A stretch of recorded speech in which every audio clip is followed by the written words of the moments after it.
Hey, what's up, guys? So, I just did the Arms Warrior Mage Tower challenge and thought I would make a guide and hopefully help some people out that are struggling with it. I'm doing kind of a different build a little bit than what I've seen. Some of the recommendations I've seen didn't really work for me, and I'll go over that when I show my talents. But essentially, um, so as far as firstly, consumables, I'm just using a strength potion, defiled augment rune, and I'm using big mech food, which is crit increasing food, and it increases it a decent amount. I can't remember the exact number, but it's like 37 or something like that crit. Um, this essentially is pretty much a PvP only character. You can see by the trinkets and ring. The rest of this stuff I purchased off the auction house. It's all Shorebreaker stuff. The main thing we're looking for is crit haste with this challenge. I really think you could probably do it with just standard PvE gear, but I got crit haste gear for this character. And the other thing is movement speed. You can see that I've got 121% movement speed.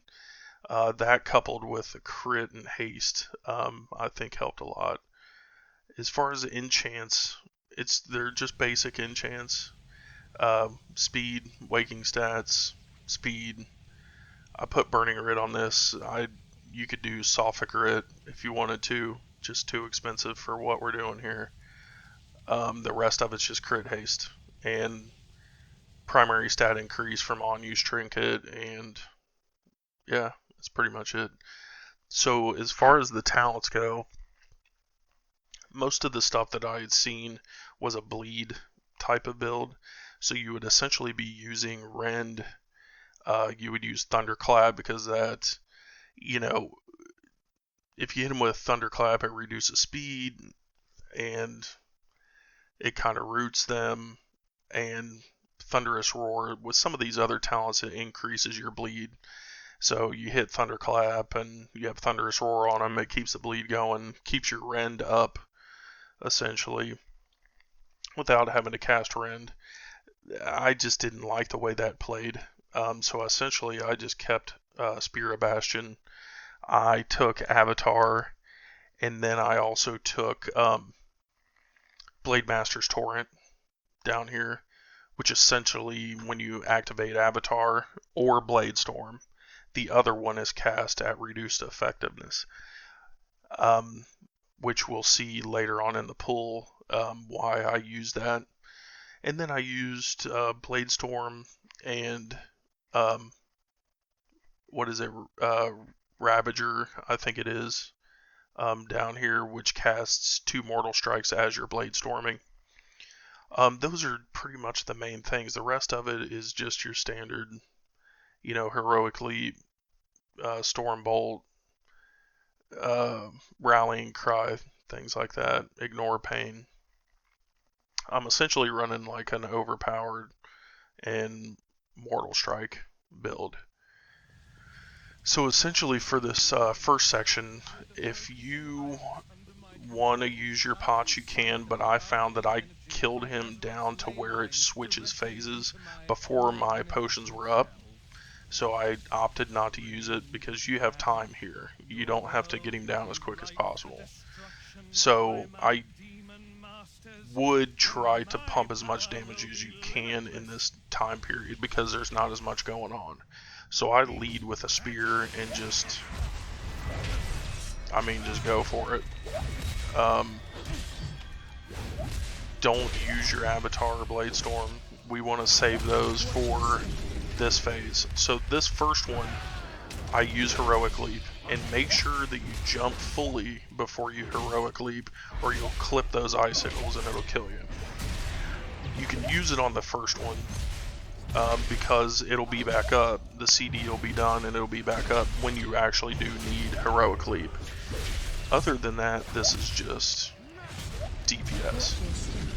So here, we're going to pop Avatar so we get Blade Storm and get out of it. I didn't have any luck with sweeping strikes and trying to, you know, kill a couple of those icicles to get out. I just wouldn't target the right one, and just things were happening. I just couldn't do it for some reason. So, boom, we'll throw Avatar. This next one, we're going to pop Blade Storm. We're going to get out of it. Pop Spell Reflect, get a couple Frost Bolts back at him, and then we're going to run over and kill him down some more. And this is where he's going to switch to the next phase. This next phase is like the Arcane phase.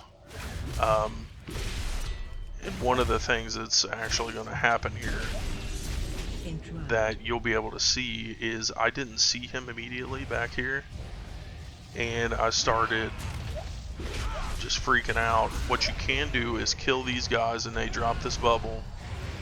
You can get in there and you can heal up. Still couldn't see him, so just walk to the next one, kill him, get in the protection dome. Now you need to be careful. If you do this for too long, it's a wipe.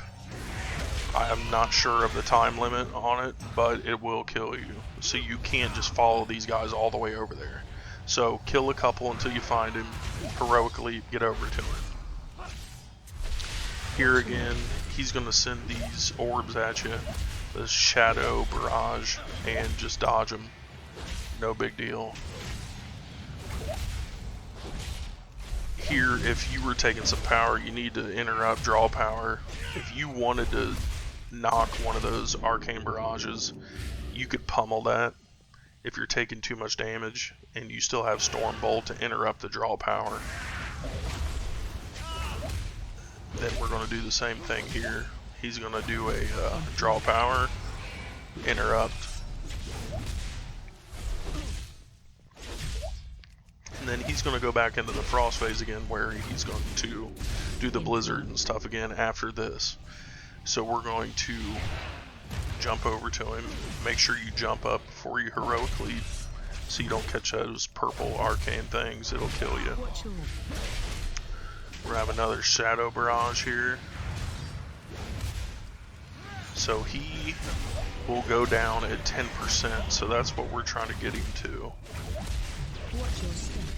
Okay, so save your heroic leap right here. Use your Avatar for this one, or Sweeping Strikes, and your Overpower Mortal Strikes, and take him down. I just couldn't get it done, so Avatar.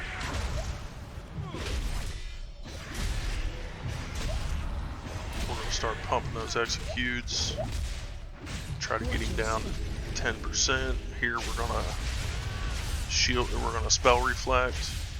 We're going to Blade Storm, kill all those down.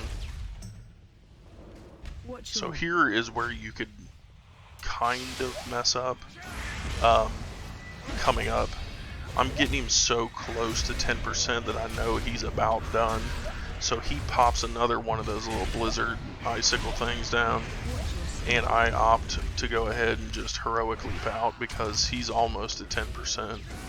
Like, he went down before I even got to him. So I went ahead and bandaged up. So this is the last phase, and all this is pretty much a DPS check. It's, you need to kill the boss. I mean, you need to be casting and you need to be on him the entire time. So one thing that I was messing up here, and this might just be me, is when he would spawn, I would be on the other side with him, and I would immediately take him to the edge, because this fight, you need to be on the edge all the way around as you're killing him. I think that's where I was kind of screwing myself, because what I do in this video is you need to keep him in the center and slowly work him out to the edge. So if we go ahead and run this, I don't know if you leave him in the center too long. I would imagine that the corruption he drops is just going to spread off the side and you kind of screw yourself. So if you watch here, what I do is I just let it get to about where he's highlighted, the red highlight. As it spreads out about to there, I start kind of getting him out towards the edge. So he's going to do Seed of Darkness here. Do as much damage as you can before you initially take off. and get those out here. So sweeping strikes, slow them.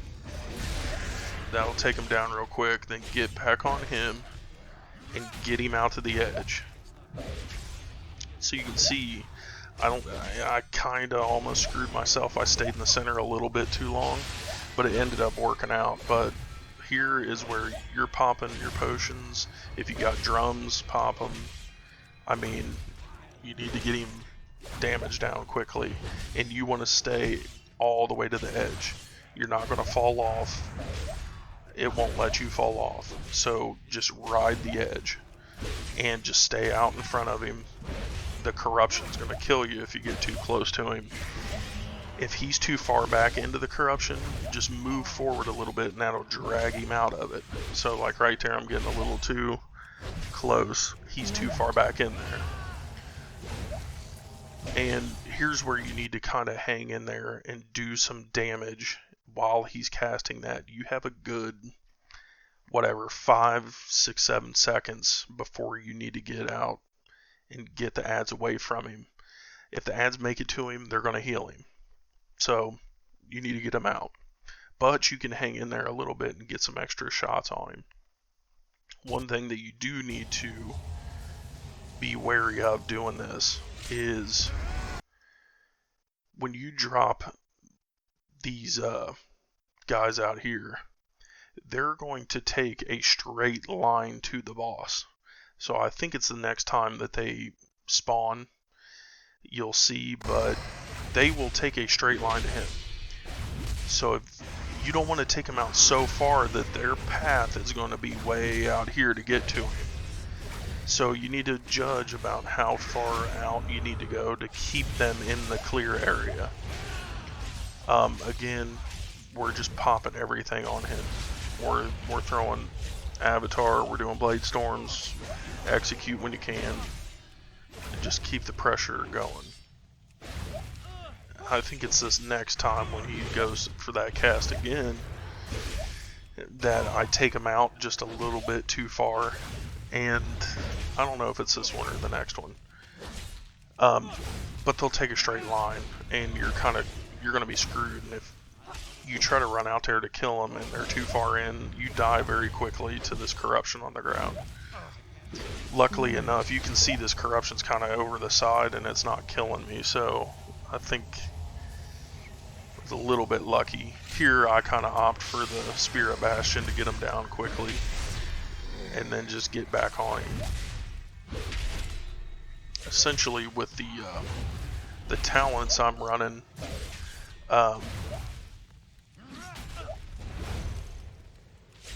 is Executioner's Precision, Massacre, which makes Execute usable on targets below 35. That's where you want to get to. You need to get to the Execute phase and just spam executes.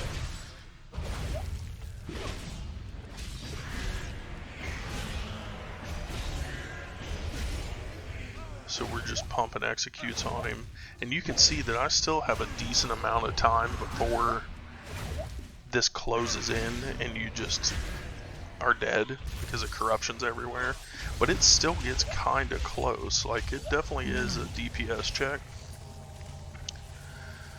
So here we got another seed. We're going to take him out. We're going to do sweeping strikes. We're going to slow him.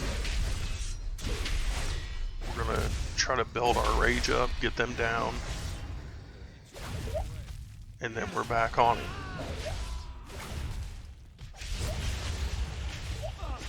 We get a couple mortal strikes, decent ones in there, and we're just pumping executes.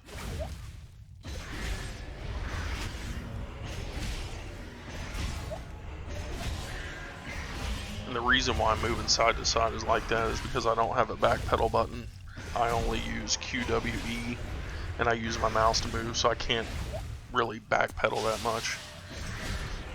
So I have to just kind of side to side like that.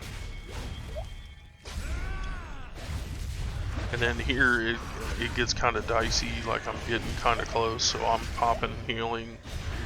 You know, we're kind of I figured maybe we're kind of in trouble here, but I gambled a little bit because these are getting ready to spawn, as you can see, and I put him down real kind of quick to that. But yeah, I mean, that's essentially what I found worked the best for me. Excellent. And yeah, hopefully that helps you out and you can get that challenge done. Thanks for watching.